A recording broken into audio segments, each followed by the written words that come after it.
لوګر کې د هرات ولایت له وروستیو زلزله ځپلو سره د مرستو په دوام د پرانیستې خیمې نن دوهمه ورځ ده. دلته سلګونه لوګرمیشتي راځي او د مرستې صندوقونو ته د خپل وس مطابق پیسې وراچوي. د دغو مرستو پر دوام نن د لوګر مرستیال والي یادې خیمې ته راغلی. د خپل وس مطابق مرستې صندوق ته ور واچوله او د لوګر پر سوداګرو او شتمنو د ورته مرستو کولو غږ وکړ.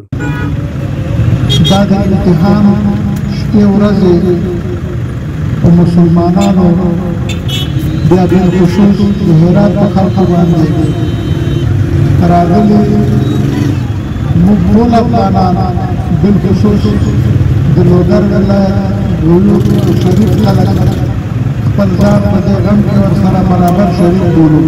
د اطلاعات او کلتور رئیس هم له مرسته کوونکو مننه وکړه او ژمنه یې وکړه چې دا مرستې به د هرات او بادغیس ولایتونو زلزله ځپلو ته د لوګر د خلکو په استازیتوب رسوي.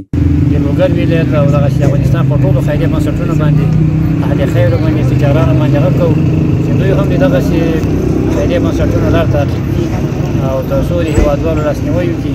امید دی چې موږ دغه کومکونه د مرستې د هرات د خلکو لپاره د خیر ځای راوړي.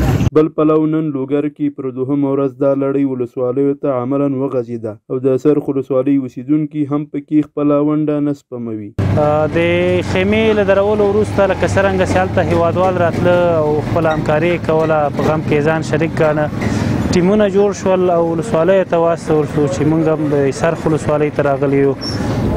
سرخ ولسوالۍ شریف او متدین ولس د هرات له ولسونو سره په دې لویه فاجعه کې په دې لوی غم کې ځانونه شریک ګڼي او خپله د وس مطابق همکاري وکړله.